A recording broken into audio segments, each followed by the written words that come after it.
Pengalaman saya dalam tenggelam daripada tahun 98 sampailah sekarang ini. So saya bersama dengan perguruan cakrawala alam sampai tahun 2001, 3 tahun sahaja. Kemudian saya join dengan Dr. Izham dalam pasukan wirabakti kebangsaan. Masih lagi menjalankan latihan tenaga dalam sampai kali ini saya masih ikut Dr. Izham Nayan. Okay. Dr. Izham Nayan bukan seorang pada saya mentor lah. Mentor saya dalam tenaga dalam ini. Bukan hanya dalam tenaga dalam, tapi banyak beliau mengajar saya segi motivasi, bagaimana nak handle student dan sebagainya. So banyak pengalaman yang saya dapat daripada Dr. Izham Nayan dalam saya punya bidang motivasi, bidang tenaga dan sebagainya. Kemudian saya masuk juga dengan pelbagai perguruan lain. Saya ikuti latihan-latihan intensif Perana Sakti, peringkat Dahyana dan Dharana. Okay.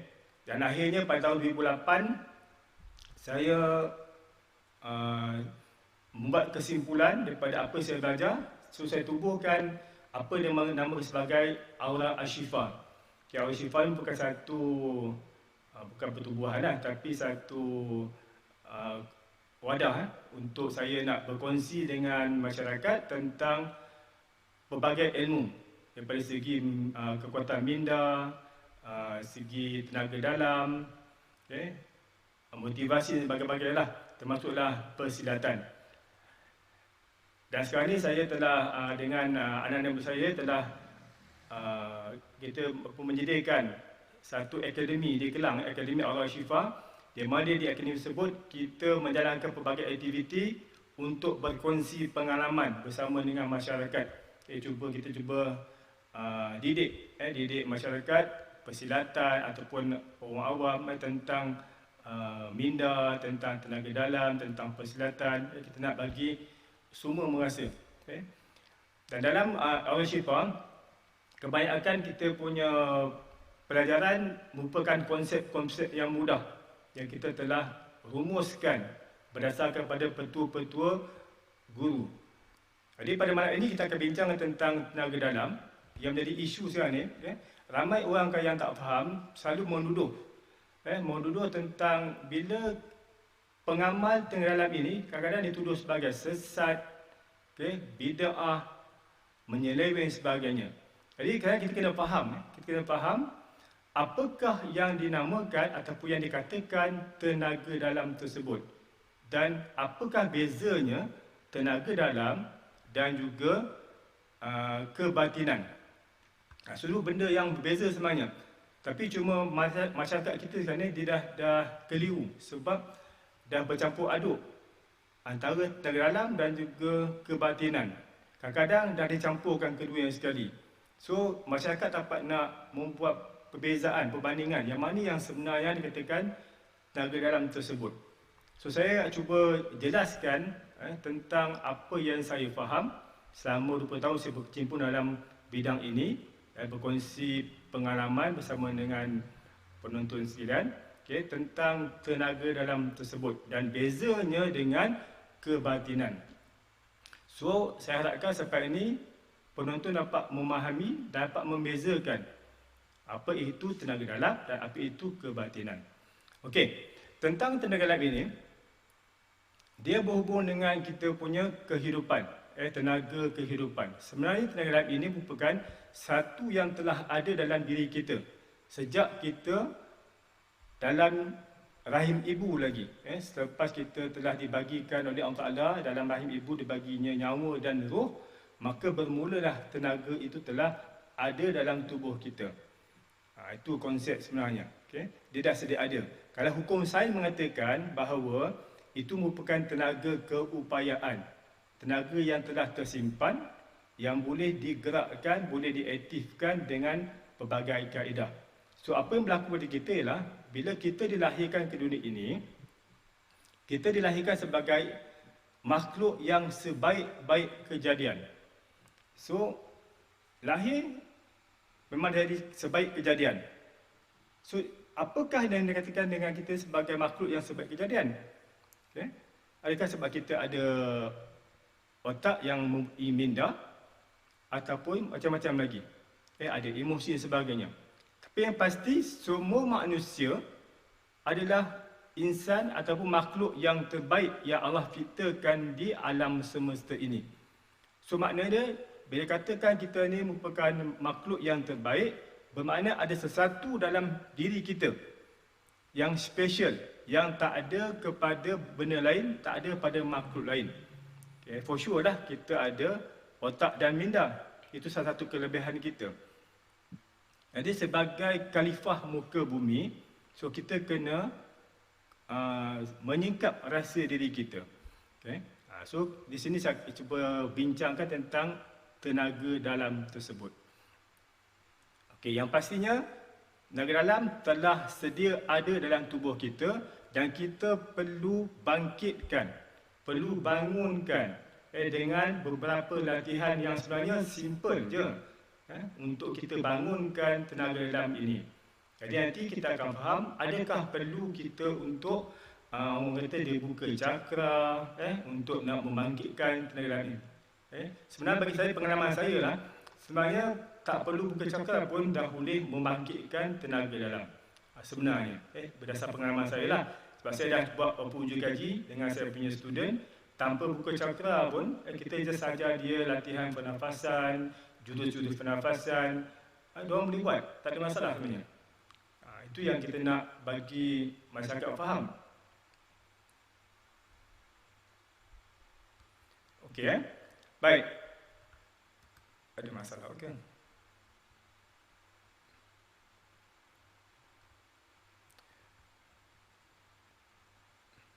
Ada masalah video kan?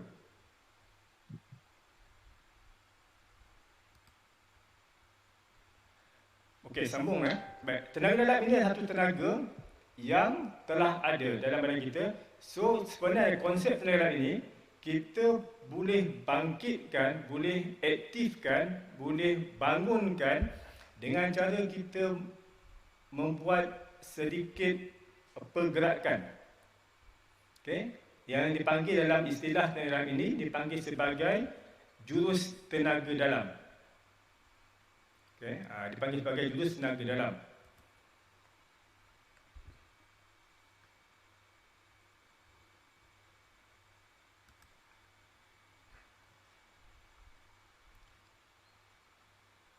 Okey, video saya. Saya tengok sini tak macam ada masalah pula. Bagi respon, video saya okey tak?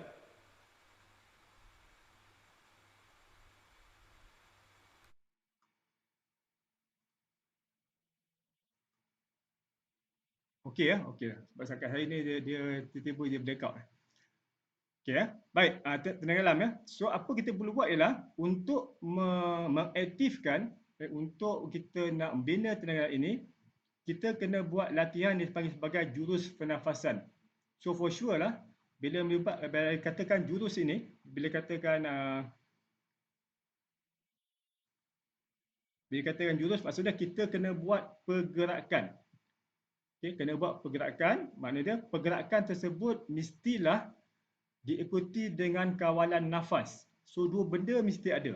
Pertamanya mesti ada pergerakan, yang kedua mesti ada dengan latihan pernafasan, digabungkan sekali. Barulah dia dipanggil sebagai jurus tenaga dalam. Okey, konsep dia. So kita nak bangkitkan tenaga dalam kita ni, syarat dia lah mesti ada pergerakan dan mesti ada latihan pernafasan. Dua perkara ni. Okay. So apa yang berlaku sekarang ni, bila banyak perguruan tenaga dalam, yang membezakan antara perguruan ni ialah dia punya jurus pernafasan. Dia punya langkah-langkah tersebut yang membeza-bezakan. Sebenarnya dia punya pokok pangkalnya sama sahaja. Okay. Ada pergerakan, ada pernafasan. So bila kita buat berterusan, latihan yang berterusan, jadi insya-Allah maka akan semakin lama semakin meningkat kita punya tenaga dalam tersebut. Okay, berbalik pada hukum sains yang kita belajar dalam form 1 rasanya, tentang hukum sains mengatakan tenaga itu telah wujud dan tak boleh nak dimusnahkan. Okay, itu hukum sains kita lah. Okay, tenaga itu telah wujud, maknanya apa jenis tenaga telah wujud dan dia tak boleh dimusnahkan, tetapi dia boleh bertukar bentuk.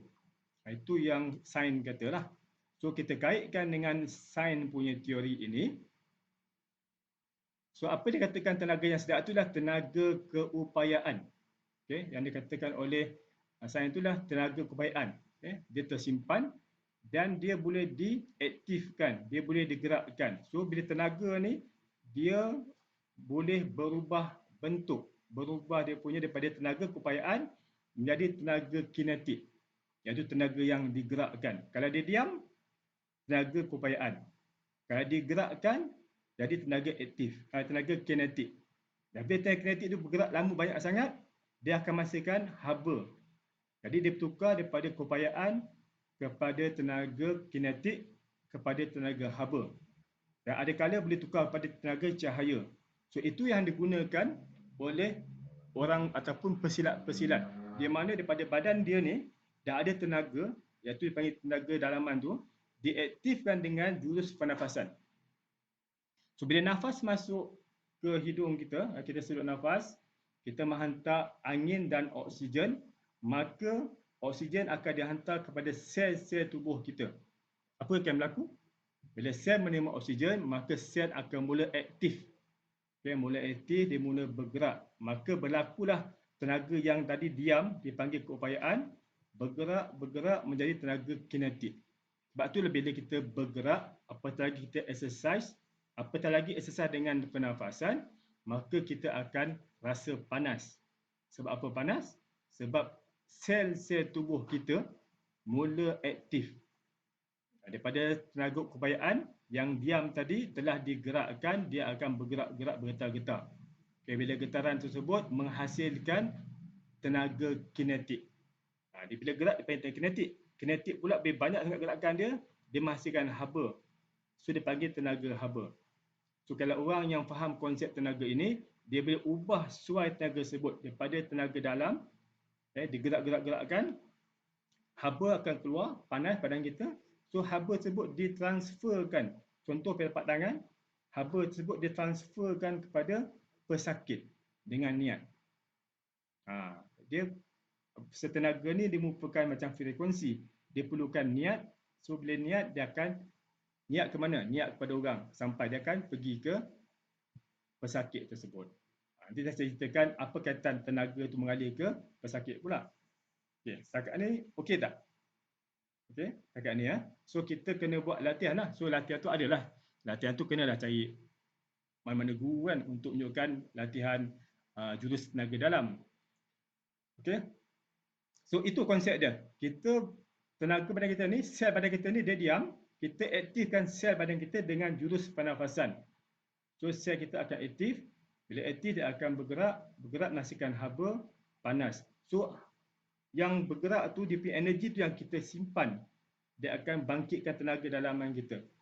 Makin lama, makin banyak kita buat, semakin power lah kita punya tenaga tersebut. Dan apa guna tenaga ini? Apa gunanya? Kenapa sibuk nak belajar tenaga dalam? Tak belajar tak boleh ke? Kenapa orang silat sibuk nak belajar tenaga dalam? Okay? Sebab utamanya, bila melibatkan tenaga, maka dia melibatkan kekuatan. So tenaga dalam ini akan menghasilkan satu kekuatan yang luar biasa. Dengan syarat kena buat latihan yang berterusan. So buat apa gunanya kekuatan luar biasa ni pula? Sebab kita nak gunakan untuk, contoh dalam persilatan, untuk pertahanan, untuk self defense, untuk pemecahan, untuk memukul. So bila ada tenaga dalam ini, kita punya pukulan kita tak perlu nak kuat. Cukup sekadar impak yang sedikit tapi akan beri kesan yang maksimum. Sebagai contoh bagi mereka yang telah mempelajari tentang tenaga dalam ataupun memahami konsepnya, biasa kita buat pemecahan botol kan. Okay. Pemecahan botol, kita pegang, hentak. Okay. Botol tu boleh pecah. Siapa buat boleh pecah. Hentak kuat, insya-Allah dia akan pecah. Tambah dengan teknik. Tetapi bila melibatkan tenaga dalam, kita hanya hentak dengan kadar yang minimum. Tak payah nak hentak kuat tapi minimum. Pop. Dia akan pecah dan bila gunakan tenaga dalam, botol tu pecah hanya bahagian bawah sahaja. Ngam-ngam dia punya bawah.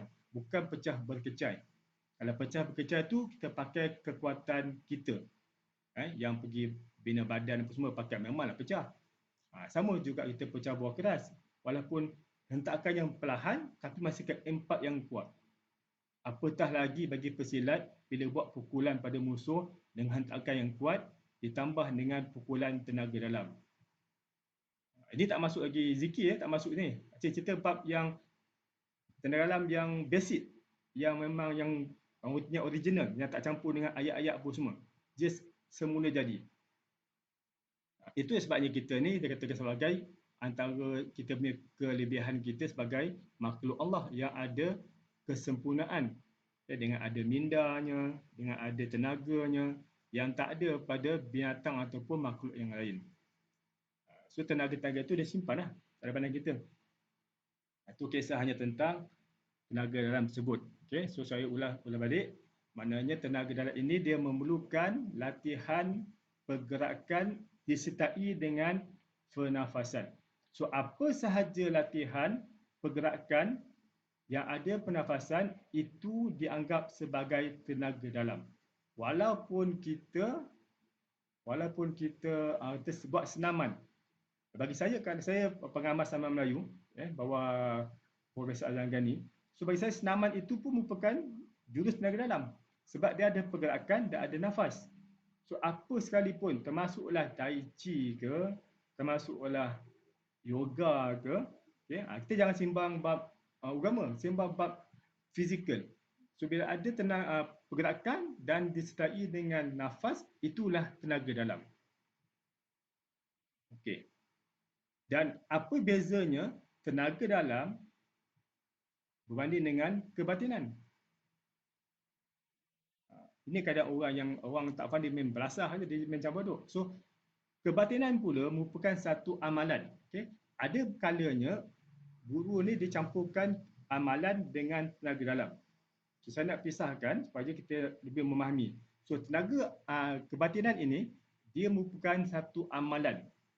Okay, amalan apa? Amalan sama ada digunakan Al-Quran ataupun digunakan ilmu usul, jampi mentera sebagainya.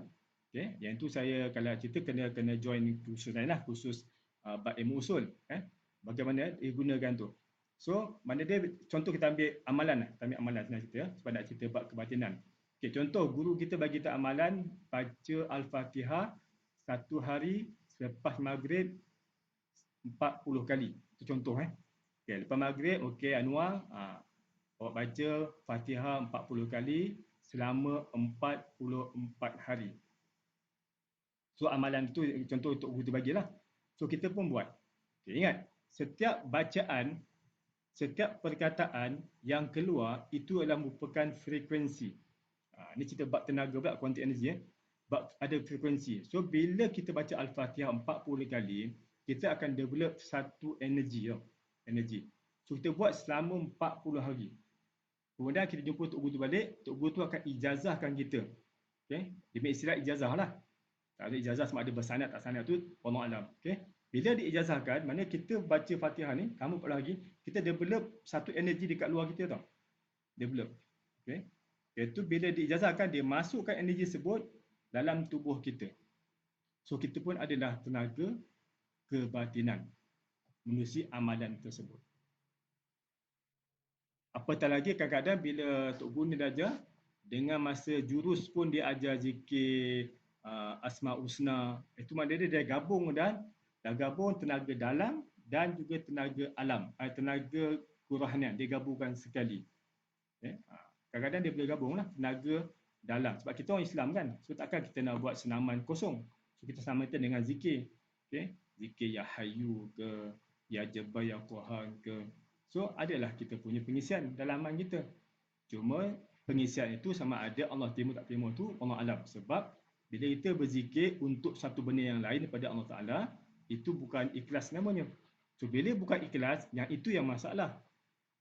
Contoh tadi yang Fatihah kan, kita baca Fatihah tadi, tapi kita punya niat bukan ikhlas kerana Allah Ta'ala. Kita baca Fatihah 40 kali itu sebab kita nakkan sesuatu yang hasil dia. Contoh nak dapatkan kekuatan. Contoh nak pakai ilmu gaib. Kita baca Al-Quran tersebut, ayat tersebut sebab nak benda lain. Jadi bila benda lain tu, yang itulah bila kita baca 40 hari tu, ditakuti ada benda yang menumpang. Dan bila Tok Guru ijazahkan kita, masuk ke tubuh kita, dia punya energi tersebut bersama dengan yang tumpang tu sekali. So berlakulah dalam badan kita ada benda-benda yang pelik-pelik, yang luar biasa. Takuti bila kita buat, kita dah ada kekuatan yang pelik, bukan sebab tenaga dalam, tetapi sebab kekuatan benda yang menumpang tersebut. Yang ini nak kena faham, nak kena tahu. Sebab ramai juga saya tengok yang guru yang mengajar tenaga dalam ni, dia campur aduk dah. Kalau campur aduk okey, tak ada masalah. Kalau campur aduk dengan benda-benda lain, itu yang kita takuti. Jadi konsep yang sebenarnya, yang paling mudah kalau tuan-tuan nak tahu ialah tenaga dalam itu, kita jangan libatkan zikir pun semua, bawa sementara ni, ialah satu latihan pernafasan, latihan jurus yang melibatkan pernafasan. Itu dia. Walaupun tuan-tuan buat angkat tangan begini sekalipun, gerak dengan lepas, itu pun tenaga dalam juga. Dia akan bangkit tenaga dalam. Dalam masa sama juga, dia akan memberikan kita, meningkatkan tahap kesihatan kita. Kebanyakan latihan tenaga dalam ini, dia akan melibatkan tulang belakang juga. Kalau latihan senaman tua, dia akan melibatkan betulkan tulang belakang dalam masa yang sama. Itu dalam senaman tua punya cerita lah. So sama kita dah develop kita punya tenaga, kita juga develop kita punya kesihatan kita. Dan sebabkan kita ni manusia yang makhluk yang sempurna, khalifah muka bumi, sebenarnya bila kita dilahirkan, kita dah lengkap, dah sempurna, cuma kita yang ubah suai kita punya diri kita, menyebabkan kita jadi manusia yang daripada mulia jadi hina. Contoh begini, contohnya dalam kita punya, katakan kita berdiri cukup, berdiri je. Berdiri kita ni, kalau kita betul kedudukan berdiri kita, dia punya elemen tepat, kita punya leher ni orang kata tak macam ni, dia tegak. Bila tegak, automatik kita punya tulang belakang akan tegak. Bila kita punya posture kita betul, automatik kita dah ada energi dah sebenarnya. Kata saya tuan-tuan boleh buat. Saya boleh buat uji kaji. Cuba buat uji kaji, cuba berdiri. Cuba berdiri. Bila berdiri tu, tengok ataupun rasakan kita berdiri kat bahagian mana. Ni tapak kaki contoh. Adakah kita berdiri, kita punya berat tu, pemberatan kita di hadapan sini, ataupun belah tepi, ataupun sebelah belakang, ataupun sebelah tengah. Cuba buat. Rasakan. Berdiri tegak, rasakan. Kita punya pijakan kaki tu sebelah mana sebenarnya. Adakah depan sini terasa? Adakah ke belakang sangat? Atau ada kat tengah? Semua bila kita lari elemen walaupun sedikit, mana kita akan menyebabkan postur kita tak betul. Dia tak betul, kedudukan kita tak sempurna, kita punya ni, kita akan sakit. Sebab tu bila latihan tenaga dalam ni, dia akan melibatkan tulang belakang. Dia akan betulkan tulang belakang. Betul setiap masa. Bila tulang belakang dia lurus betul, maka energi akan mengalir. Saya boleh ajar rahsia sebenarnya, tapi bukan malam ni lah. Rahsia macam mana kita boleh dengan berdiri tegak, kita boleh betulkan kita punya energi badan kita. Hanya dengan berdiri tegak je. Belum masuk lagi dengan nafas. Biasa saya ajar sebenarnya student, saya punya peserta khusus. Setiap khusus saya akan ajar nafas alif. Cara tarik nafas, tahan macam mana, apa nak buat. Dengan itu pun dah cukup. Dah boleh, kita dah rasa satu kekuatan yang luar biasa. Itu baru dengan cara nafas campur dengan cara berdiri tegak. Belum lagi dengan buat latihan jurus pernafasan. Kita buat bergerak lah, kan? Kita buat pergerakan. Apatah lagi dengan kita berada di tanah. Bila di tanah macam ni, kita bergerak dengan kaki kita yang kaki ayam ni, kita bergeser. Dia akan menghasilkan, meneutralkan ion positif, ion negatif pula. Itu cerita bab lain pula. Kita nak neutralkan kita punya ion. So badan kita ni, kita perlu ion negatif. So bila kita banyak sakit, banyak frekuensi, handphone sebagainya, kita punya badan akan lebih ion positif. Bila banyak ion positif, kita akan sakit. So kita kena pergi ke padang, kita kena buatlah jurus pernafasan. Kena gesekkan kita ke tanah untuk nak neutraliskan kita punya imangan cas-cas dalam badan kita. Itulah kisahnya. Okay, so ada apa nak tanya? Sebelum saya teruskan lagi. Silakan kalau ada apa tanya. Tentang tenaga dalam, tentang kebatinan. Sebelum saya teruskan lagi apa yang boleh saya sembang lah dalam ni kan.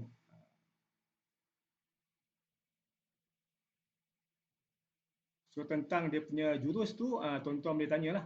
Bertanya pada guru masing-masing. Okay? Jumpa guru kita, guru silat kita, tanya dia kan. Sebenarnya dalam persilatan memang ada. Dalam persilatan memang ada. Dia ajar. Cuma kadang-kadang guru tu pun tak berapa nak faham. Nak menjelaskan tentang, oh ini ialah tenaga dalam. Orang dulu kan dia terima kan. Guru ajar dia terima je. Dia tak mengkaji. Tapi dah ada. Bukan benda yang datang dari yoga. Orang Melayu dah ada benda lama. Dah lama benda ada dah sebenarnya. Cuma bila kita tengok yoga pun ada, orang India pun ada, Cina pun ada, kan?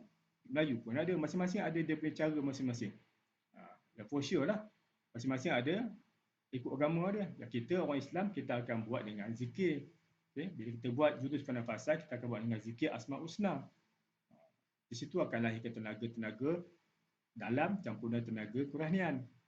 So boleh gunakan untuk kalau ada masalah gangguan sihir, kena rasuk, gangguan jin, kita gunakan menggabungkan tenaga dalam dan tenaga kerohanian untuk memusnahkan makhluk-makhluk jujana tersebut.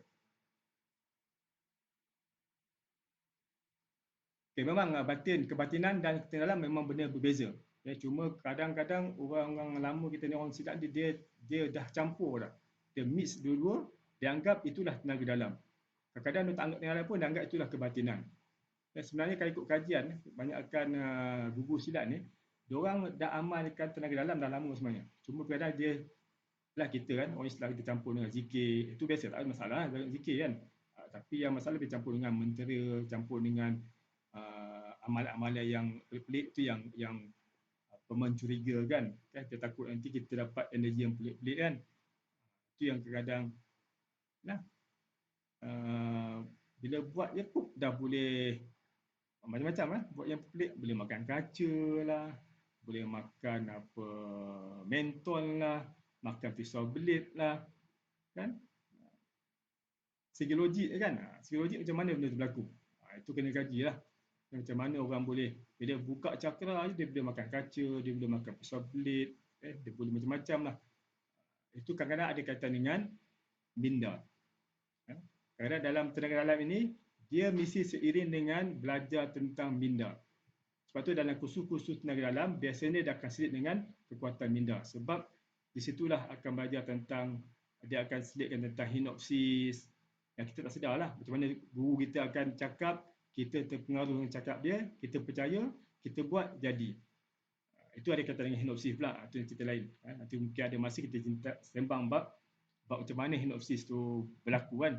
Dalam kita punya pemikiran kita sejak kecil, sampailah dewasa, sampailah tua, kita dihinopsis sentiasa oleh sekeliling kita. Tambah-tambah dengan ayat-ayat NLP, kan, ayat-ayat iklan, ayat-ayat apa copywriting, semua tu akan mempengaruhi kita meminda. Okey, daripada Riyad Isa, cikgu ada kesan sampingan tak kalau membuka cakra atau tenaga dalam ini? Okey, bergantung sebenarnya. Okey, cara buka cakra pula ni nak cerita buka cakra pula. Okey, apa yang disebutkan dengan cakra tersebut? Okey, cakra tu ialah, kalau ikut yang tenaga dalam kita, dalam tubuh kita ni ada 7 cakra yang utama. Okey, iaitu bermula pada cakra daripada atas, mahkota dipanggil. Kemudian cakra depan ni, ataupun ajna ataupun dahi, kemudian tenggorok dan sebagainya lah.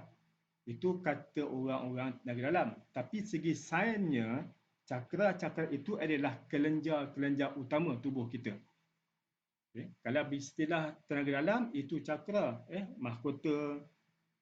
Mahkota ialah apa? Mahkota ialah pituitary, ajna ialah pineal gland, yang sini pula tenggorok ialah thyroid gland. Okay. Mana dia cakra yang ada tubuh dalam kita ni merupakan kelenjar-kelenjar dalam tubuh kita. So bayangkan tuan-tuan, kalau kelenjar tubuh kita ini rosak, apatagi kelenjar utama yang atas ni, yang dipanggil pituitary ni. Bila kelenjar ni rosak, jam, dia akan menyebabkan semua kelenjar akan malfunction. So bila kelenjar malfunction, faham lah, berlakulah macam-macam penyakit. Kalau kelenjar sini malfunction, maka berlakulah beguk. Kan, itulah. So yang dikatakan buka cakra itu ialah sebenarnya dia ada beberapa kaedah. Satu kaedahnya guru tu akan buka dengan bantuan benda lain. Ya, tak semualah. Dan ada yang betul buka sebabkan dia ada energi. Ini berhubung kait dengan konsep sains juga, iaitu tenaga hukum getaran. Okay? Getaran yang kuat akan mempengaruhi getaran yang lemah. So bila kita berada pada orang yang ada getaran yang kuat, contoh kita jumpa guru kita lah, guru agama kita kan, kita ni lemah, kita ni selalu buat salah, buat dosa, so kita punya energy selalu berkurangan. Jumpa guru kita, apa akan berlaku? Kita rasa macam kita telah recharge kita punya energy balik. Sebab apa? Sebab guru kita tu, dia punya getaran kuat. Kita lemah, bila kita pergi kat dia, automatik getaran dia akan synchronize getaran kita. So kita akan jadi stabil balik. Itulah konsep buka cakra. So di mana guru tersebut, sebab dia ada energi yang kuat, so dia akan touch kita ke, dia doa ke, dia buat macam ni, kita tak kira lah. Sebabkan dia punya energi tu akan synchronize energi kita, ikut energi dia. So kalau dia dah kuat, energi guru tu dah kuat, dia touch kita kat sini, so energi sini akan bergetar dengan kuat. Maka terbukalah, dia bergerak laju tu, dia terbukalah energi dia tu. Tu konsep dia. Konsep getaran ya. Apatah lagi kalau guru sebut pakai benda lain. Pakai dampingan ke apa, dampingan telah buka kan. Itu yang power tu. Dia buka, kalau dampingan ni dia buka dengan dia masuk badan kita. Kan? Dia masuk badan kita, so kita pun ada energy yang pelik sikit. Energy pelik tu yang kita ada Power Rangers tu. Okay? Yang buat macam pelik-pelik lah. Kan? Orang tak boleh buat, kita buat kan. Itu yang kita risau tu. Sama ada yang tu betul tenaga dalam ataupun tenaga yang menumpang. Yang itu kita kena pasti supaya kita tak tersesat jalan. Sebab tu kadang bila orang yang tak faham, dia main pukul rata yang semua pengamal-pengamal dalam sesat, bid'ah. Dia tak kaji, dia main balasah je. Itu kita nak jelaskan tentang hubungan ataupun bezanya tenaga dalam dan juga kebatinan. Okey Azizi, jika ada orang itu asma, nafas. Okey, kalau orang ada masalah pernafasan, dia kena buat latihan ataupun senaman jurus pernafasan melibatkan bahagian tulang belakang. Okay, dalam saya punya kelas saya dah ajar tentang nafas alif ataupun senaman alif. Okay, senaman yang melibatkan kita gerakkan sendi, pergelangan tangan, siku, bahu, tulang belakang, pinggul, pinggang, lutut, sampailah ke tengkuk kita. Kita buat senaman, satu senaman dia akan buat regangan pada semua sendi-sendi utama. Terus masuk tulang belakang kita akan lurus. Okay, kita akan buka. Orang asma ni, orang lelah ni, dia punya masalah ialah dia bengkok. Bila bengkok, dia punya paru ni akan kuncup. Bila kuncup, dia dah asma. Bila kuncup, masa dia nak buka tu susah. Itu yang sesak nafas tu. So kita kena ajar orang-orang asma ni, orang yang masalah pernafasan, supaya buat exercise, buka badan dia. Okay? Buka. Kalau saya ajar dalam ni, buat sangkar putung, kita buka ataupun mandi nafas, tarik sini, buka. So buat pergerakan dengan nafas. Baru dia akan jadi cepat dia punya pemulihan, insya-Allah. Ada apa soalan lagi nak tanya tentang ni? Tentang tenaga dalam yang kita bincangkan hari ni. Bila tanya soalan dalam chatting tu.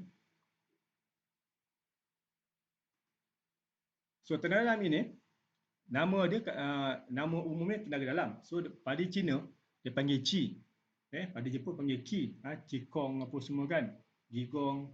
India kata prana. Masalah kata internet energy. Ada panggil tenaga hayat. Ada panggil nur, macam-macam. Macam-macam nama. Sebenarnya merujuk kepada benda yang sama sebenarnya. Merujuk benda yang sama sebenarnya. Cuma bila ada merupakan tenaga dalam ilahi, tenaga dalam kerohanian, itu tenaga dalam gerakan yang telah dimasukkan juga dengan unsur-unsur zikir. Yang orang claim tenaga dalam Islam, tenaga dalam macam-macam yang ada kata Islam lah. Itu mana dia punya pergerakan tersebut, dia selitkan dengan doa, dengan zikir, terutamanya dengan asma husna lah. Mereka orang tengah yang ni dia pakai asma husna, nama-nama Allah yang maha gagah, ya jabbar, ya quha, ya mutakabir, ya aziz. Sambil dia buat gerakan ya aziz, ya aziz, ya aziz. Itu dia kan buatlah. Jurus tanpa pukulan sebagainya. Tu saya tak ada bincang lah Pak tu. Mana dia hasilkan benda tu. Tapi itulah sebenarnya. Tapi kesan dia bila buat latihan jurus pernafasan, kesan pertama, kita sihat. Nah itu, kita sihat, kesan pertama. Itu kita nak pun. Macam mana okey exercise, macam mana orang ni exercise, nakkan sihat. So buat senaman ni, buat jurus pernafasan, kita akan sihat. Dan bila melibatkan pernafasan, dia akan develop kita punya stamina kita sekali. Samping kita nak memulihkan kesakitan, dia akan develop stamina kita, pernafasan kita. Saya pengalaman saya masa saya bawa tim Perak, tim silat sekolah-sekolah lah. Tak layaklah bawa yang dewasa kan, dia bawa sekolah ya. Pergi ke peringkat kebangsaan, saya pegang sebagai jurulatih Negeri Perak 3 tahun. Bawa tim silat olahraga, tim silat seni ke peringkat kebangsaan.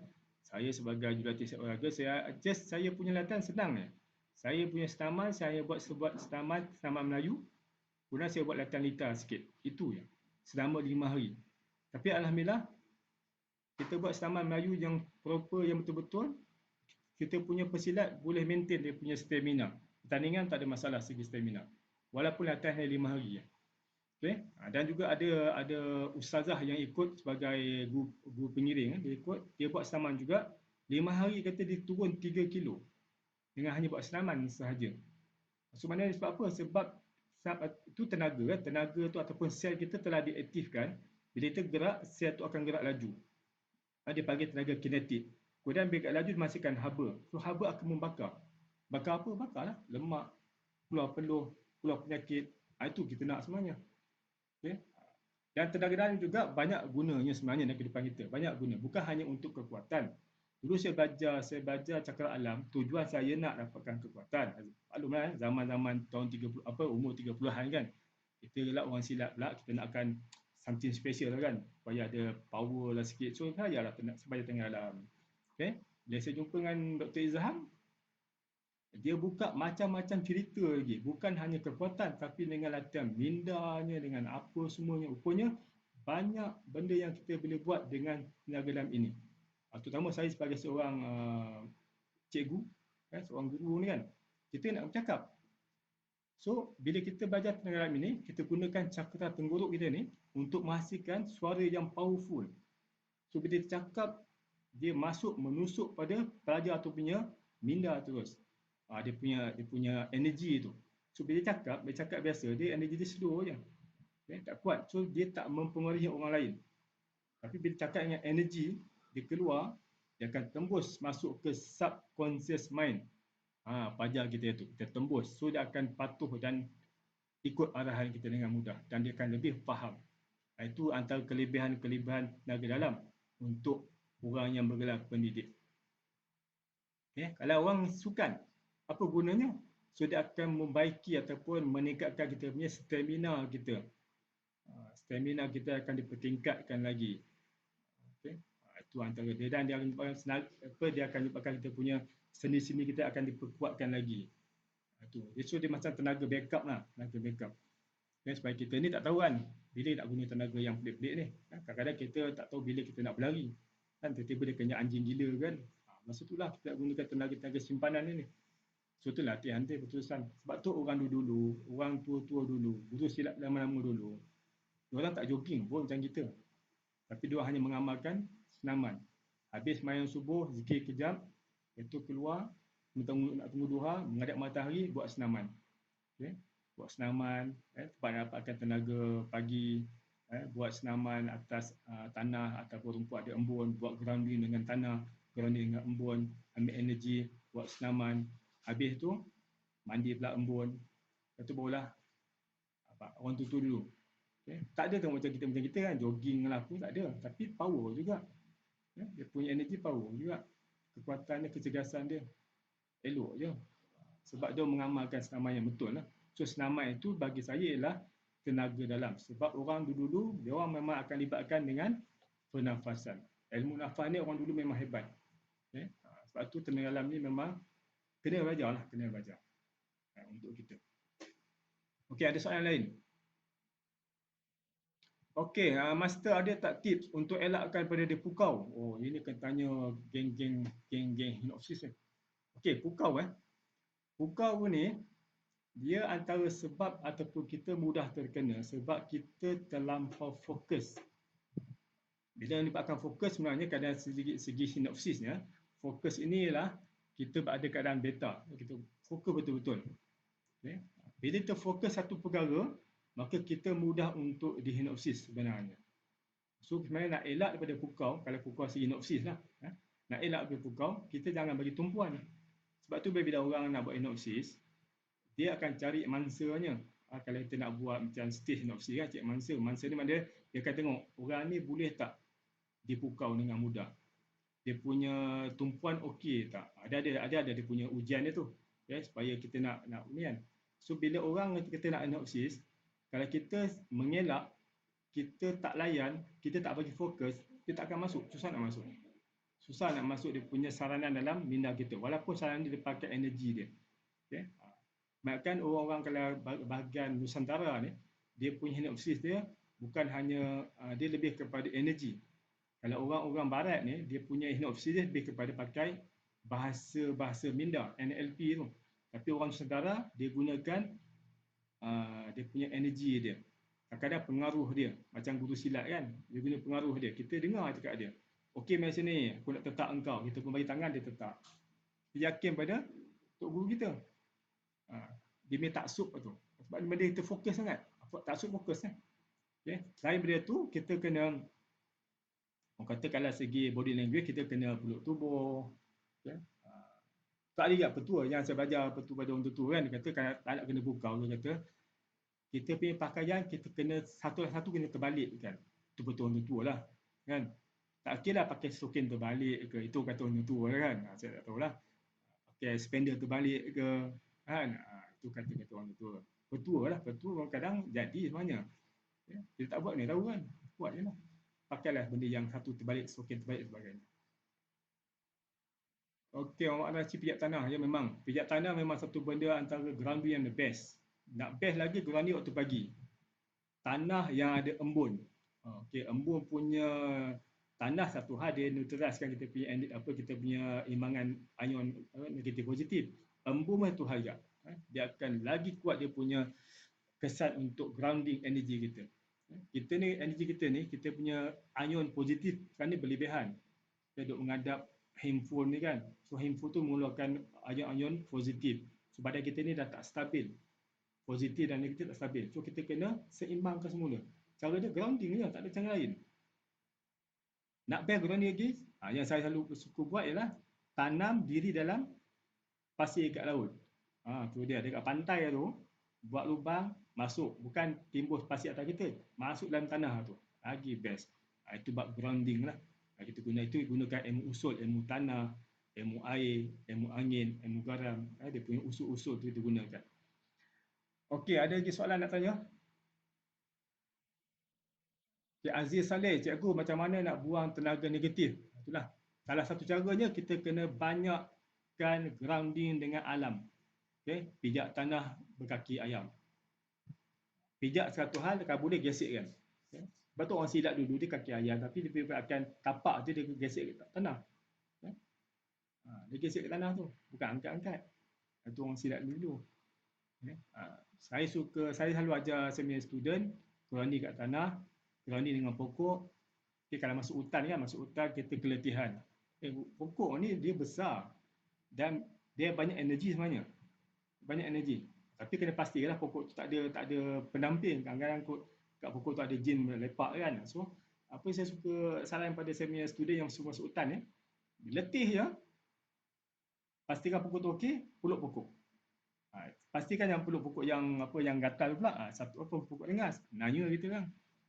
Peluk pokok, cakap pada pokok. Ada cara-cara kan? Cakap. So pokok akan neutraliskan energi kita. Dia akan ambil yang tengah kotor, dia akan bagi tenaga bagus. Ini memang saya selalu ajar semester dan mesti diorang akan buat lah. Saya pun kalau masuk hutan, saya letih, saya peluk pokok lah. Sebab kita nak tukar. Bagi pokok recharge kita punya energi dengan cepat.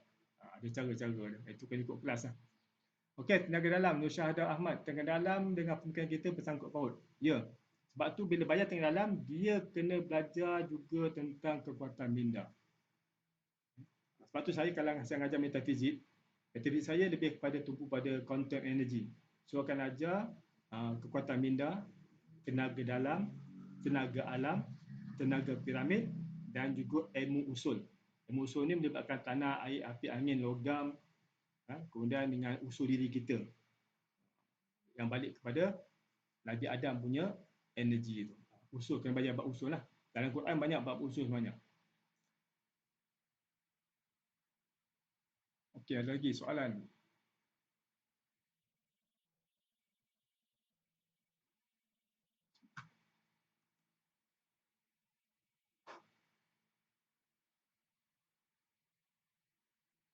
So banyak-banyak banyak dia punya kegunaan sebenarnya yang kita boleh apa kita dah amalkan latihan tengah ni, kita banyak kita punya banyak manfaatnya pada kita.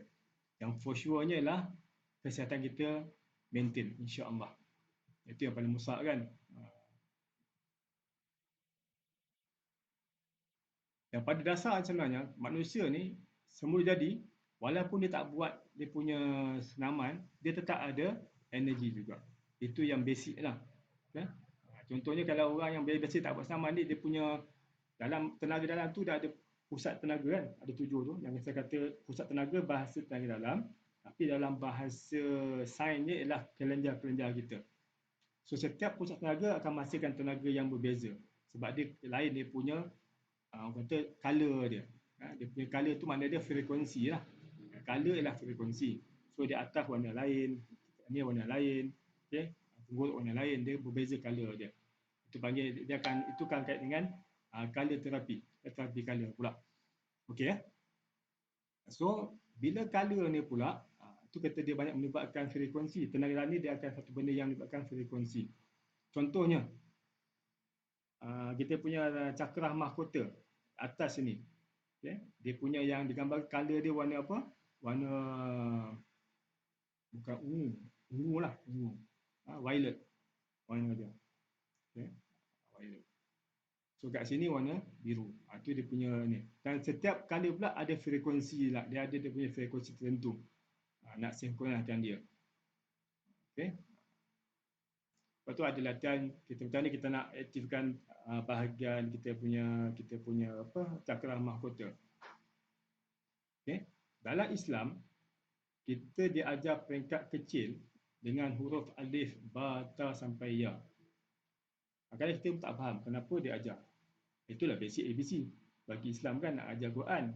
Tapi dalam rahsia orang Melayu, di sebalik sebutan alif, ba, ta itu semua pun ada energi-energi tertentu. Contohnya, saya buka sikit rahsia tentang alif. Okay. Alif di atas A, alif bawah I, alif depan U, I, U, kan? Itu masa kita kecil lah. Tapi dalam tenaga dalam pun ada gunakan benda tu. Tapi bila orang tak faham, dia kata kita macam yoga pula, dia bunyi A, I, U kan? Apa benda pula? Okay, untuk nak sinkronis energi kepala ni, sebutannya lah I. A, I, U. Alif bawah I. So, kita bunyi dengan mulut kita rapat sikit. Sebut I. I.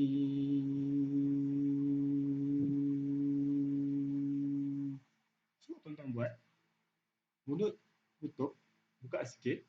Sebut I. Apa yang tuan-tuan rasa? Getaran ni dekat mana sebenarnya? Dia rasa getaran. Pada kat situ dah. Itu melibatkan nafas. Okay? Sebutan getaran. Getaran tu dia melibatkan tenaga tu sel jadi apa? Sel akan jadi bergerak. Bila gerak akan bergetar. Bergetar menghasilkan haba. So, dia akan menggetarkan kita punya kelenjar pituitary kita. Itu antaranya lah. So, saya kalau orang sakit kepala, saya suruh begitu kan. Okay? Duduk dan diam, sebut I. Orang tanya I apa pula? Habis kau belajar alif bata tu apa benda? Takkan sebut I pun salah. Sebab tu alif di atas A, alif bawah I. Takkan sebut I pun salah. Kalau salah, tak salah baca alif bata tu. Kan? Kita gunakan benda yang ada daripada kita. Kita tak belajar rahsia-rahsia huruf. Okay? Huruf tu dia punya cara sebutan tu ada caranya. Okay? Ada energinya. Sebab semua benda ni melibatkan frekuensi. Okay? Semua benda kat dunia yang melibatkan frekuensi. Tu kena banyak belajar sebenarnya. Lagi banyak belajar, lagi semacam kita kena bodoh sikit kan. Lagi banyak belajar, lagi macam banyak kena belajar. Memang betul. Lagi banyak belajar, lagi banyak kita tak tahu sebenarnya. Kita kena mengkaji macam-macam. So belajarlah sampai kita menghaburkan nafas yang terakhir. Itu cara dia. Okey, ada Hadri. Okey, Assalamualaikum. Salam. Helmi. Semua student ni. Apakah hubungan mimpi dengan kepaharan? Okey, mimpi pula. Okey, mimpi ni dia, saya tak mahir bab mimpi ni. Eh? Kadang mimpi ni kadang-kadang lah kita mainan minda, kadang-kadang mainan jin. Susah nak diferensiatkan sebab saya bukan bidang mimpi ya. Tapi dia ada kaitan, kadang kita terfikir banyak sangat otak kita ni, itu dia kait dengan emosi. Emosi kita ni perangai dia akan cuba selesaikan masalah kita. Selagi tak selesai, dia akan buat sampai selesai. Yang masalahnya, kita tak tahu apa masalah kita, tapi emosi tahu. Bila kita tak tahu masalah kita, emosi tahu masalah kita, dia akan cuba selesaikan. Sebab tu kita jadi bingung sikit. Sebab tu ramai student saya tengok yang macam bingung-bingung ni, bukan apa, dia sebab dia ada masalah yang dia tak tahu apa masalah dia. Tu dia tak boleh nak fokus. Tu apa yang saya buat ialah buat terapi emosi. Ada cara je, terapi emosi. Okey. Okey. Macam nak kursus, nak join kursus metafizik. Oh, metafizik ya. Okey, sebenarnya saya baru mula sebenarnya, baru mula kursus metafizik. Semalam kita baru mula. Okey, saya ambil kursus metafizik, kita buat sebab PKP kan, tak boleh jumpa. So saya buat webinar lah. Satu sesi patutnya 2 jam. Malah sesi yang pertama, start 9.30, habis pukul 1. Kan boleh tamat pukul 12. Rupanya pukul 1, layannya lah. Semalam modul pertama, modul tentang kekuatan minda. So ada 5 modul, dan saya ambil 5 modul. Modul pertama kekuatan minda, modul kedua tentang tenaga dalam yang akan saya buat webinarnya pada hari Sabtu minggu depan. Jamnya pukul 9 suku lah, tak tahu habis pukul apa. Sebab dia akan menyebabkan ada lebih kurang 8 amali yang kena buat. Selain daripada cerita tentang konsep, ada 8 amali kena buat. Bergantung pada peserta lah. Kalau peserta okey, cepat habis. Tak okey, sampai pukul 2 ke 3 kan. Kemudian tentang tenaga alam. Yang belakang ni gambar saya kan, gambar apa background saya ni. Itu alam semesta. Tenaga cosmic energy, tenaga laut, tenaga api, tenaga angin. Kemudian tentang tenaga piramid. Piramid ni adalah sebahagian daripada tenaga cosmic energy yang betul-betul memang powerful, tenaga piramid ni. Dan akhirnya tentang ilmu usul. So 5 sesi untuk menamatkan kursus metafizik. Saya charge, biasanya saya charge dalam RM400, tapi untuk PKP ni sebab tak bersemuka, satu kursus hanya saya charge RM30 saja setiap hari Sabtu. So dah lepas yang pertama, dah lepas lah. Ini yang kedua dan seterusnya lah. Okey, itu tentang metafizik ya. Okey, Zam Kedah. Assalamualaikum warahmatullahi wabarakatuh. Boleh ceritakan bab deja vu. Okey, deja vu ni lah satu apa tu, kelebihan yang Allah bagi pada seseorang yang dia boleh rasa masa yang ke depan. Okey, ingat ke depan sesaat urusan Allah. Itu kena ingat dulu. Sesaat ke depan urusan Allah. So apa yang berlaku ni, deja vu ni, Allah bagi kita satu macam gambaran apa yang akan berlaku ke depan. Kadang-kadang bila orang yang banyak buat apa latihan jurus pernafasan dan juga kekuatan minda, maksud dia buat latihan jurus dalam dan juga buat latihan minda, latihan meditasi, ataupun meditasi ni senang konsep ialah ketenangan, redakan otak, termasuklah orang yang baca Quran, orang yang buat amalan-amalan, orang yang alim-alim, dia tenang. Okay? Bila ada energi ni, Allah bagi satu benda yang dipanggil deja vu. Dia boleh melihat ke depan seketika. Kadang-kadang kita pun boleh dapat, tapi dia dapat dalam 2-3 saat ke depan. Tapi tak sempat beritahu orang pun, tak sempat beritahu orang. Kalau kita terperasan akan berlaku, jadi. Itu jauh. Dan benda ni kena pegangan satu je. Sesaat ke depan usaha Allah. Sebagai orang Islam, kalau kita nampak pun, kita tak confident. Ini betul tak berlaku kan? Berlaku tak berlaku? Sebab benda tu ke depan. Cuma kita akan perasan bila, dah berlaku. Aku tadi dah tengok benda ni dah terbayang dah. Tapi kalau dah kena 4-5 kali benda yang sama, kita akan faham bahawa bila ada gambaran kat minda, itu yang akan berlaku. Dan biasanya kita tak akan cerita ke orang lah. Itu rahsia Allah. Allah bagi pada orang tertentu rahsia dia. Jangan cerita rahsia Allah dengan orang lain. Nanti orang kata kau gila. Kan? Sebab orang masa depan mana? Masa ke depan saat usaha Allah. Sebab kita hanya 3 masa je. Masa yang lepas, dah habis lah. Sesaat yang lepas dah tak ada dah. Dah tak ada kerja dah. Apatah lagi 10 tahun yang lepas, tak boleh buat apa dah. Dan kita ada masa sekarang ini. Dan kita ada masa yang akan datang, sesaat akan datang. Yang ke depan saat pun usaha Allah. Tak tahulah kita saat depan ni boleh hidup mati kan, tak tahu. So kita ada sekarang lah. Waktu sekarang, 3 masa je. So yang ke depan kalau bagi kita kebolehan untuk melihat benda-benda ke depan, diam je. Kan macam Rasulullah kan, Rasulullah dia tahu lah. Allah bagi dia kebolehan untuk melihat 1000 tahun ke depan, apa berlaku pada kiamat besok, apa berlaku pada zaman besok, dia tahu lah. Dan dia bagi tahu kita sebab dia Rasulullah. Dan apa dia cakap daripada Allah SWT. So kita kena percaya lah. Kan saya cakap, okey besok berlaku sekian-sekian, siapa nak percaya? Kan? Siapa mana pula cakap macam tu? Kita tak ada apa. Rasulullah sebab dia utusan Allah. Apa dia cakap pada Allah Ta'ala. So Allah sampaikan dia sampaikan kita. Itu dah jauh kan. So kita kebolehan yang boleh tengok ke depan. Biasanya bila orang yang segi tenaga dalam, bila orang yang selalu buat jurus pernafasan, buat meditasi, dia develop energi dia, dia deria dia. Dan sixth sense dia tu akan develop. Okay? Sixth sense akan develop. Apa guna sixth sense ni? Dia boleh tahu, dia merupakan emosi, dia boleh rasa sesuatu akan berlaku. Dia boleh rasa ada orang datang jumpa dia boleh rasa macam-macam lah. Itu yang dia boleh terima energi orang. Bila kita niat jahat pada orang, sampai energi kita sampai kat dia boleh rasa dah. Sebab aura dia kembang. Contoh, kalau saya ambil aura berkembang 1 meter ataupun 2 meter, saya ambil aura je. Okay? Aura adalah medan tenaga yang berkembang ni. Kalau contoh saya ambil aura 2 meter. So, siapa yang berada dalam radius 2 meter depan saya ni, atau pilih saya, dia mudah terpengaruh dengan kata-kata saya. Sebab saya cakap dengan energi. Itu contohlah. Apatah lagi, aura kita ni besar, panjang, luas. Lagi kita boleh pengaruh orang dengan mudah. Itu dia. Dan Rasulullah SAW, dia aura dia satu alam semesta, dia bagi rahmat. Sebab Rasulullah Allah bagi rahmat pada Rasulullah untuk sampai satu alam semesta. Itu dia punya aura dia tu. Satu dunia kena ada, satu dunia dia tahu tentang Rasulullah, kehebatan dia. Okey, itu tentang aura kita ya. Okey. Assalamualaikum cikgu, adakah setiap jirim dan tenaga berkembang? Okey, semua benda ni memang Allah cipta. Apa benda sekalipun memang Allah cipta kita. Allah cipta gelombang ke, jisim ke, energi ke, semua pada Allah Ta'ala. Itu yang kena faham. Walaupun kita ada kekuatan, kita ada kebolehan, tapi kena ingat bahawa segala dengan izin Allah Ta'ala. Kalau dia tak izinkan, tak akan berlaku lah. Walaupun kita buat macam mana pun, tak akan berlaku. Kalau diizinkan berlaku, kita tak buat apa pun, kena juga. Itu yang kena faham tentang ketuhanan. Nak belajar bab-bab yang pelik-pelik ni, yang kata yang menyebabkan ada kekuatan sebagainya, kena pegang tentang Allah yang berkuasa di atas segala sesuatu. Supaya kita tak rasa bongkak, tak rasa riak, tak rasa takbur, macam-macam lah.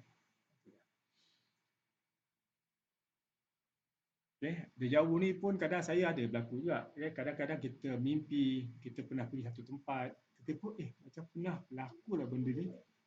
Okay. Jadi pun kata, macam pernah alami lah benda ni. Okay. Itu dia jauh.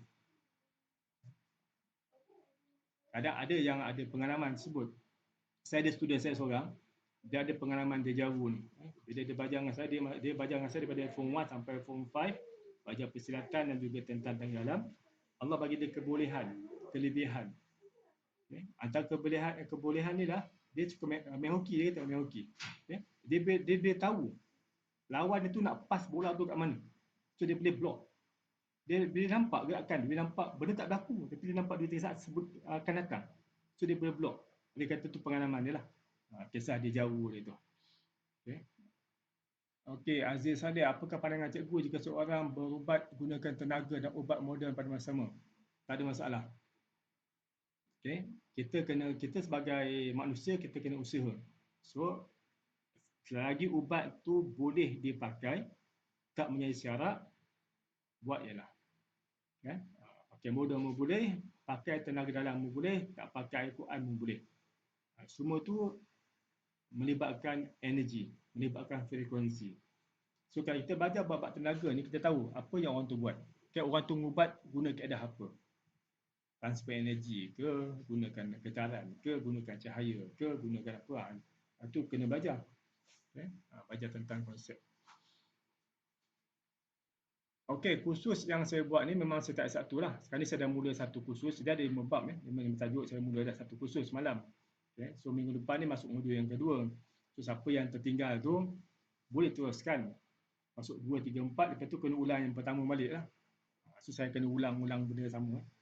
Saya tak boleh ulang yang pertama. Saya akan ulang habis sebab saya nak settlekan 5 modul dulu. Daripada minda, tenaga dalam, tenaga alam, tenaga piramid, ilmu usul. Habis 5 modul, dapat sijil metafizik. Bila ada batch baru, ajar balik. Ulang balik benda yang sama berterusan sampailah saya meninggal. Wah, sampai lagi Allah izinkan saya mengajar, saya ajarlah. Tak ada lah. Itu je. Ada soalan lain? Itulah kita yang sembang kan. Bukan nak mengajar orang pun, kita sembang je. Okay. So ingat dia punya konsep lah, setiap pergerakan yang melibatkan pernafasan, itulah pembangkitan tenaga dalam.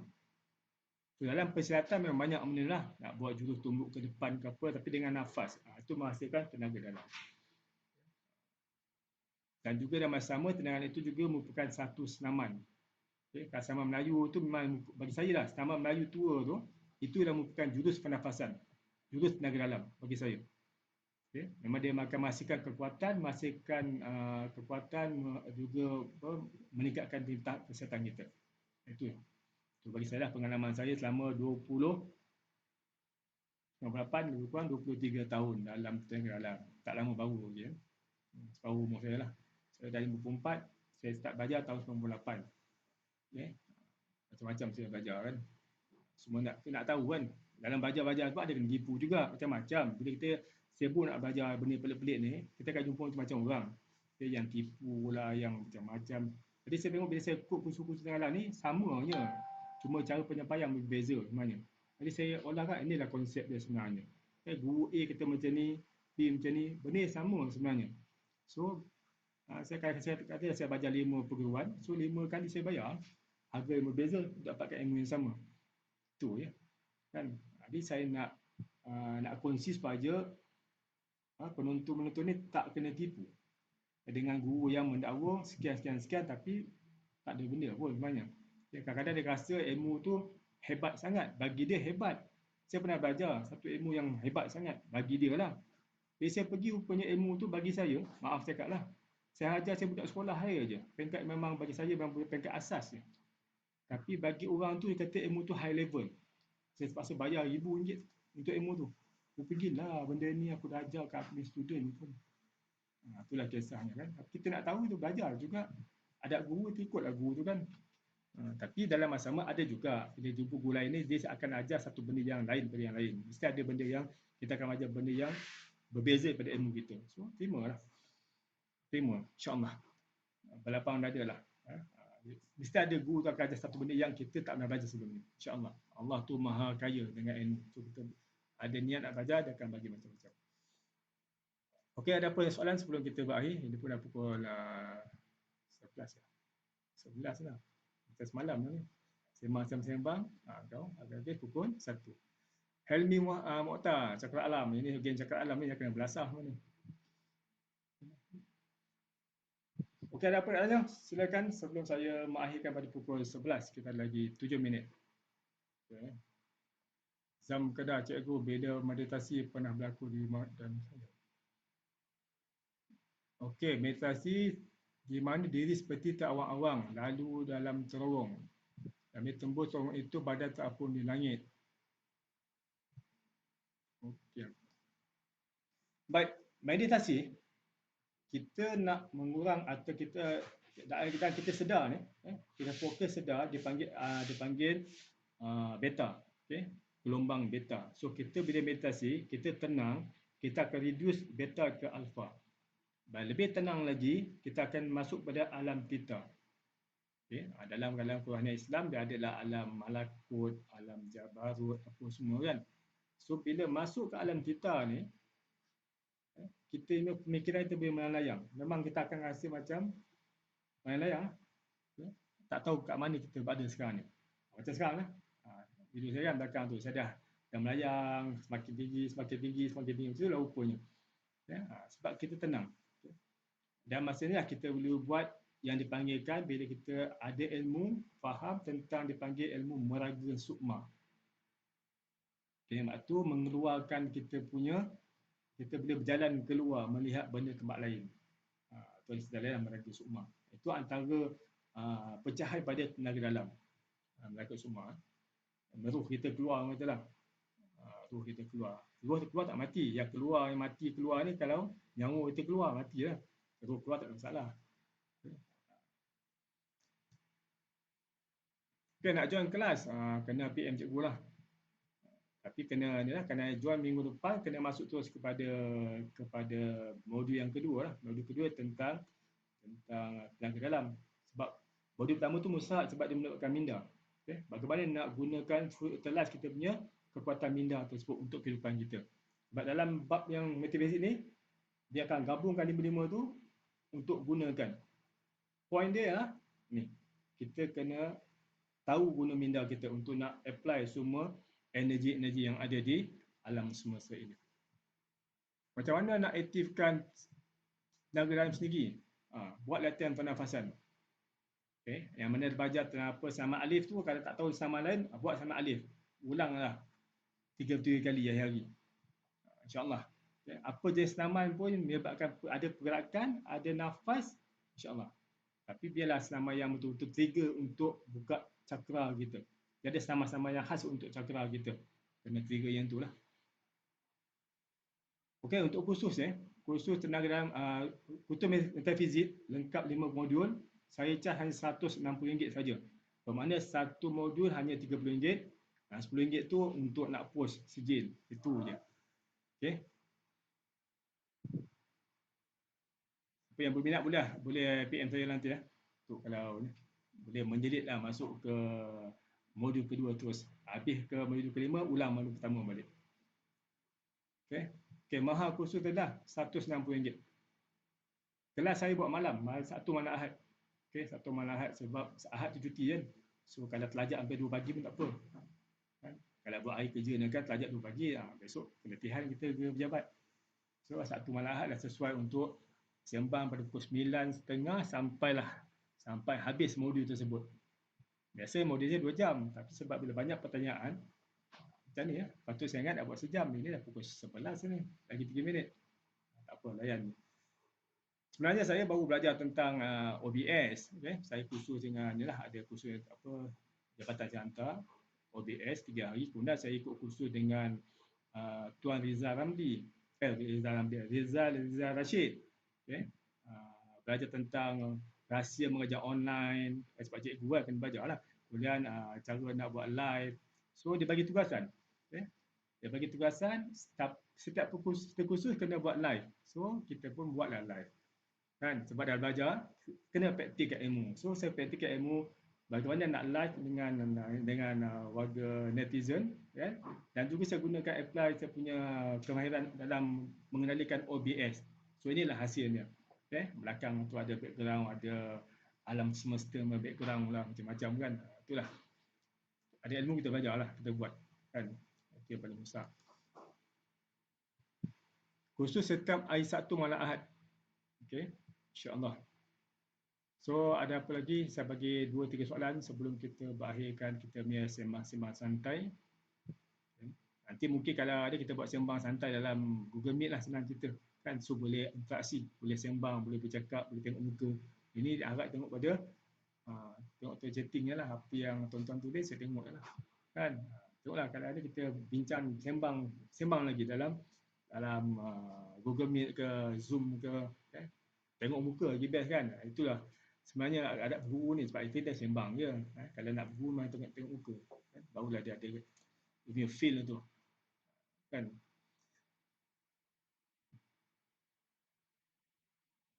Tok guru masukkan apa untuk ajar anak murid itu jarak jauh?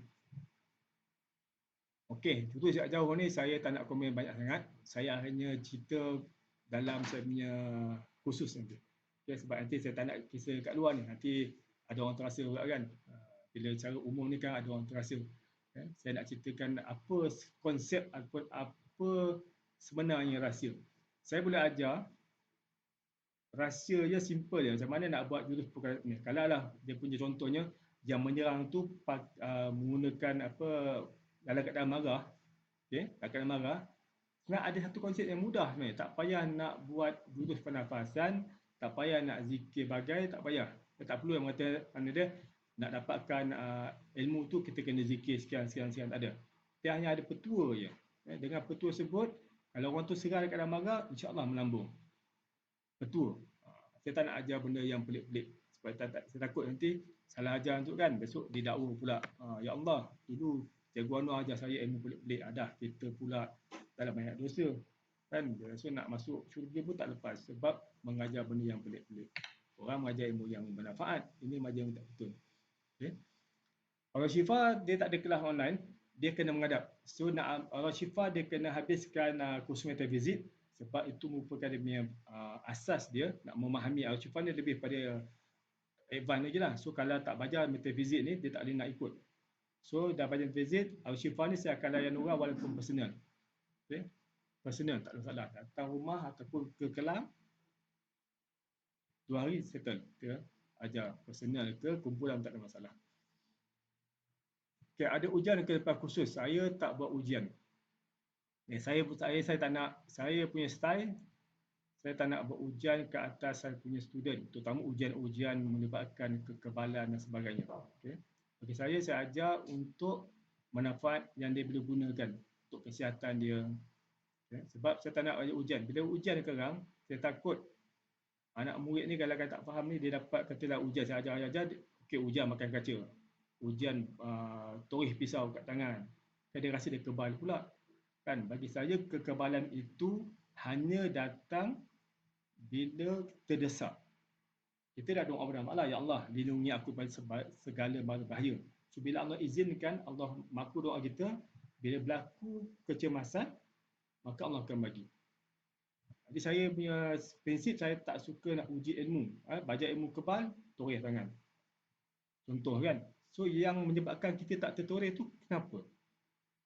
Persoalannya, adakah sebab ilmu tersebut? Adakah sebab amalan tersebut? Adakah sebab benda lain? Ataupun adakah Allah bagi kita maknah masa itu? Sekadar nak tunjuk benda itu? Itu persoalannya. So saya tak nak bincang bab ni sebab nanti ada orang terasa kan. So bagi saya, masing-masing ada pegangan. Saya punya style, saya tak akan uji. Kecuali saya akan uji yang fizikal lah. Contoh saya akan uji dengan, okey, pecah botol, paling minimum. Pecah botol keras, paling minimum yang pukulan, santai-santai je. Itu. Itu cara saya lah. Saya tak nak bagi saya punya student ni rasa dia special. Okay. Okay, tak ada apa lah. Setakat tu saja insyaAllah. Semoga kita punya sembang santai ni dapat memberi manfaat pada yang mendengar. Saya harapkan dapat lah. Dan Alhamdulillah bertemu juga balik walaupun dalam online ni dengan saya punya student saya lama Mak Nur Nasir, Pak Cik Aiman, yang ramai lagi lah, Hafiz Zain. Yang tadi ada Zam Kedah. Itu Zam Kedah tu saya punya first batch tahun 91 student. Saya masa masuk sekolah vocational, itulah first batch yang saya ajar. Zam Kedah dan kawan-kawannya. Sampai sekarang masih lagi berhubungan rapat atas nama persahabatan sebab persaudaraan sebagai pesilat. Yang anak murid. Silat ni lain sikit, dia punya hubungan lain. Saya tengok kalau hubungan dengan belajar dengan pesilat dengan yang lain ni dia lain. Silat ni dia ikatan dia ukuah lagi. Sebab kita mungkin lah pendidikan kita dalam silatan tu dia punya ukuah tu lain lah. Sampai sekarang masih lagi kontak lagi, insyaAllah. So itu saja insyaAllah untuk malam ini. Minta maaf jika terkasar bahasa, jika terkeluar kata-kata yang tak menyenangkan hati. Semoga dapat manfaat pada semua, insyaAllah. Kita akan jumpa lagi pada live yang akan datang. Atau tajuk apa, tajuk minda ke, tajuk piramid ke. Okay? Ini just sembang je lah. Nak tahu detail, kena ikut kelas. Saya tak akan cerita lah dalam ni kan, sebab umum sangat. So insyaAllah jumpa.